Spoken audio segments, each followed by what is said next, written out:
नेपाल सरकार मन्त्री परिषदको 2083 असार 32 गतेको बैठकका मुख्य निर्णयहरू।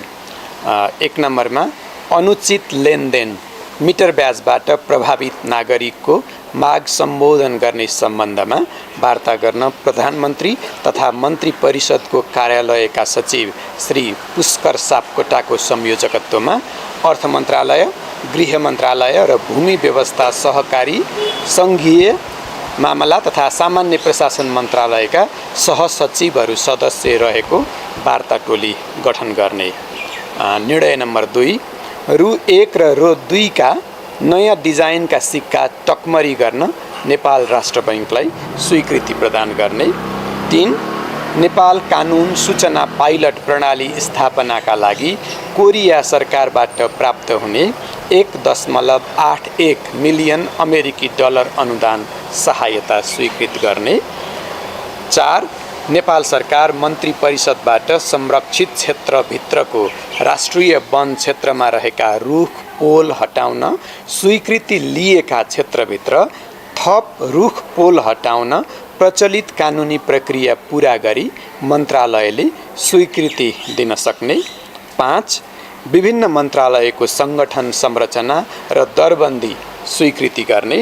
6 नीति अनुसन्धान प्रतिष्ठान विकास समिति गठन पहिलो संशोधन आदेश 2083 स्वीकृत गर्ने र 7 सेवा करारमा कार्यरत कर्मचारीको व्यवस्थापन सम्बन्धी व्यवस्था स्वीकृत गर्ने। धन्यवाद। 1 नम्बरमा अनुचित लेनदेन मिटर ब्याजबाट प्रभावित नागरिकको माग सम्बोधन गर्ने सम्बन्धमा वार्ता गर्न प्रधानमन्त्री तथा मन्त्री परिषदको कार्यालयका सचिव श्री पुष्कर सापकोटाको संयोजकत्वमा अर्थ मन्त्रालय, गृह मन्त्रालय र भूमि व्यवस्था सहकारी सङ्घीय मामला तथा सामान्य प्रशासन मन्त्रालयका सहसचिवहरू सदस्य रहेको वार्ता टोली गठन गर्ने। निर्णय नम्बर 2 रु 1 र रु 2 का नयाँ डिजाइनका सिक्का टकमरी गर्न नेपाल राष्ट्र बैंकलाई स्वीकृति प्रदान गर्ने। 3 नेपाल कानुन सूचना पाइलट प्रणाली स्थापनाका लागि कोरिया सरकारबाट प्राप्त हुने 1.81 मिलियन अमेरिकी डलर अनुदान सहायता स्वीकृत गर्ने। 4 नेपाल सरकार मन्त्री परिषदबाट संरक्षित क्षेत्रभित्रको राष्ट्रिय वन क्षेत्रमा रहेका रुख पोल हटाउन स्वीकृति लिएका क्षेत्रभित्र थप रुख पोल हटाउन प्रचलित कानुनी प्रक्रिया पूरा गरी मन्त्रालयले स्वीकृति दिन सक्ने। 5 विभिन्न मन्त्रालयको सङ्गठन संरचना र दरबन्दी स्वीकृति गर्ने। 6 नीति अनुसन्धान प्रतिष्ठान विकास समिति गठन पहिलो संशोधन आदेश 2083 स्वीकृत गर्ने र 7 सेवा करारमा कार्यरत कर्मचारीको व्यवस्थापन सम्बन्धी व्यवस्था स्वीकृत गर्ने। धन्यवाद।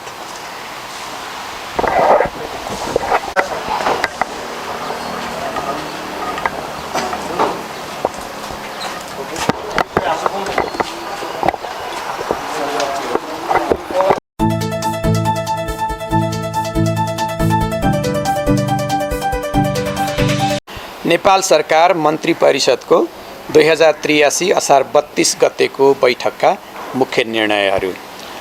1 नम्बरमा अनुचित लेनदेन मिटर ब्याजबाट प्रभावित नागरिकको माग सम्बोधन गर्ने सम्बन्धमा वार्ता गर्न प्रधानमन्त्री तथा मन्त्री परिषदको कार्यालयका सचिव श्री पुष्कर सापकोटाको संयोजकत्वमा अर्थ मन्त्रालय, गृह मन्त्रालय र भूमि व्यवस्था सहकारी सङ्घीय मामला तथा सामान्य प्रशासन मन्त्रालयका सहसचिवहरू सदस्य रहेको वार्ता टोली गठन गर्ने। निर्णय नम्बर 2 रु 1 र रु 2 का नयाँ डिजाइनका सिक्का टकमरी गर्न नेपाल राष्ट्र बैंकलाई स्वीकृति प्रदान गर्ने। 3 नेपाल कानुन सूचना पाइलट प्रणाली स्थापनाका लागि कोरिया सरकारबाट प्राप्त हुने 1.81 मिलियन अमेरिकी डलर अनुदान सहायता स्वीकृत गर्ने। 4 नेपाल सरकार मन्त्री परिषदबाट संरक्षित क्षेत्रभित्रको राष्ट्रिय वन क्षेत्रमा रहेका रुख पोल हटाउन स्वीकृति लिएका क्षेत्रभित्र थप रुख पोल हटाउन प्रचलित कानुनी प्रक्रिया पूरा गरी मन्त्रालयले स्वीकृति दिन सक्ने। 5. विभिन्न मन्त्रालयको सङ्गठन संरचना र दरबन्दी स्वीकृति गर्ने। 6. नीति अनुसन्धान प्रतिष्ठान विकास समिति गठन पहिलो संशोधन आदेश 2083 स्वीकृत गर्ने र 7. सेवा करारमा कार्यरत कर्मचारीको व्यवस्थापन सम्बन्धी व्यवस्था स्वीकृत गर्ने। धन्यवाद।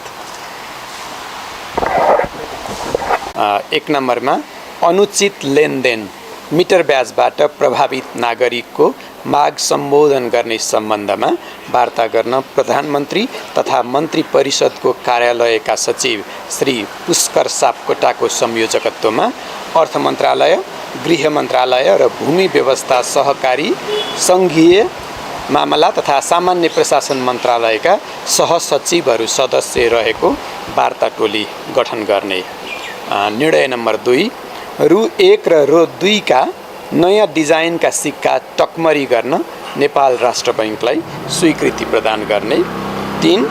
नेपाल कानुन सूचना पाइलट प्रणाली स्थापनाका लागि कोरिया सरकारबाट प्राप्त हुने 1.81 मिलियन अमेरिकी डलर अनुदान सहायता स्वीकृत गर्ने। 4.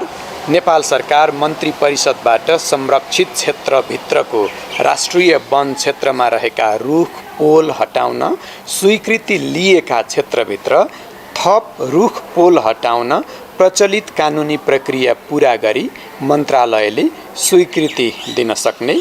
5. विभिन्न मन्त्रालयको सङ्गठन संरचना र दरबन्दी स्वीकृति गर्ने। 6. नीति अनुसन्धान प्रतिष्ठान विकास समिति गठन पहिलो संशोधन आदेश 2083 स्वीकृत गर्ने र 7. सेवा करारमा कार्यरत कर्मचारीको व्यवस्थापन सम्बन्धी व्यवस्था स्वीकृत गर्ने। धन्यवाद।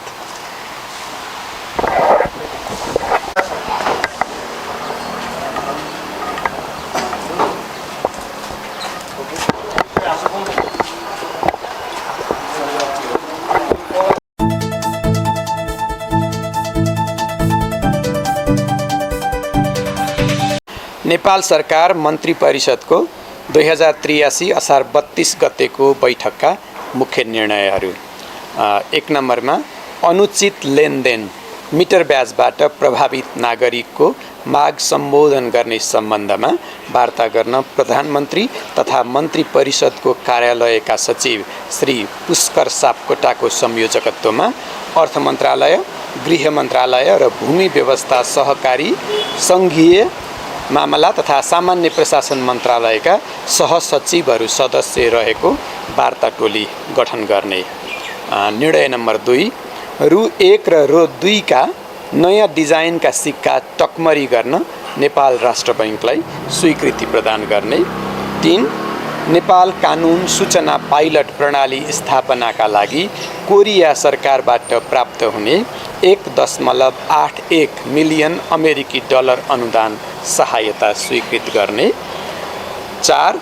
नेपाल सरकार मन्त्री परिषदबाट संरक्षित क्षेत्रभित्रको राष्ट्रिय वन क्षेत्रमा रहेका रुख पोल हटाउन स्वीकृति लिएका क्षेत्रभित्र थप रुख पोल हटाउन प्रचलित कानुनी प्रक्रिया पूरा गरी मन्त्रालयले स्वीकृति दिन सक्ने।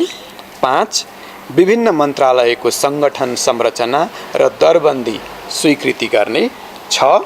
नीति अनुसन्धान प्रतिष्ठान विकास समिति गठन पहिलो संशोधन आदेश 2083 स्वीकृत गर्ने र 7. सेवा करारमा कार्यरत कर्मचारीको व्यवस्थापन सम्बन्धी व्यवस्था स्वीकृत गर्ने। धन्यवाद। 1 नम्बरमा अनुचित लेनदेन मिटर ब्याजबाट प्रभावित नागरिकको माग सम्बोधन गर्ने सम्बन्धमा वार्ता गर्न प्रधानमन्त्री तथा मन्त्री परिषदको कार्यालयका सचिव श्री पुष्कर सापकोटाको संयोजकत्वमा अर्थ मन्त्रालय, गृह मन्त्रालय र भूमि व्यवस्था सहकारी सङ्घीय मामला तथा सामान्य प्रशासन मन्त्रालयका सहसचिवहरू सदस्य रहेको वार्ता टोली गठन गर्ने। निर्णय नम्बर 2, रु 1 र रु 2 का नयाँ डिजाइनका सिक्का टकमरी गर्न नेपाल राष्ट्र बैंकलाई स्वीकृति प्रदान गर्ने। 3, नेपाल कानुन सूचना पाइलट प्रणाली स्थापनाका लागि कोरिया सरकारबाट प्राप्त हुने 1.81 मिलियन अमेरिकी डलर अनुदान सहायता स्वीकृत गर्ने। 4, नेपाल सरकार मन्त्री परिषदबाट संरक्षित क्षेत्रभित्रको राष्ट्रिय वन क्षेत्रमा रहेका रुख पोल हटाउन स्वीकृति लिएका क्षेत्रभित्र थप रुख पोल हटाउन प्रचलित कानुनी प्रक्रिया पूरा गरी मन्त्रालयले स्वीकृति दिन सक्ने। 5, विभिन्न मन्त्रालयको सङ्गठन संरचना र दरबन्दी स्वीकृति गर्ने। 6, नीति अनुसन्धान प्रतिष्ठान विकास समिति गठन पहिलो संशोधन आदेश 2083 स्वीकृत गर्ने र 7, सेवा करारमा कार्यरत कर्मचारीको व्यवस्थापन सम्बन्धी व्यवस्था स्वीकृत गर्ने। धन्यवाद।